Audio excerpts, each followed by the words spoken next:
Olha, acabei de fazer esse patê delicioso. Sardinha, coqueiro, milho verde, ervilha, requeijão, maionese, Hellmann's e ketchup.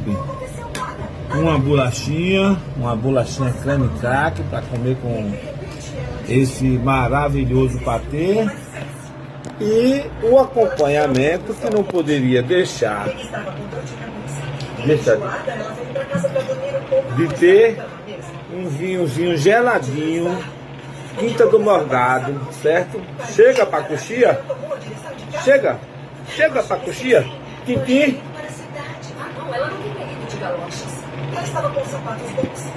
Delicioso. E aqui ó, patezinho ó. Ó.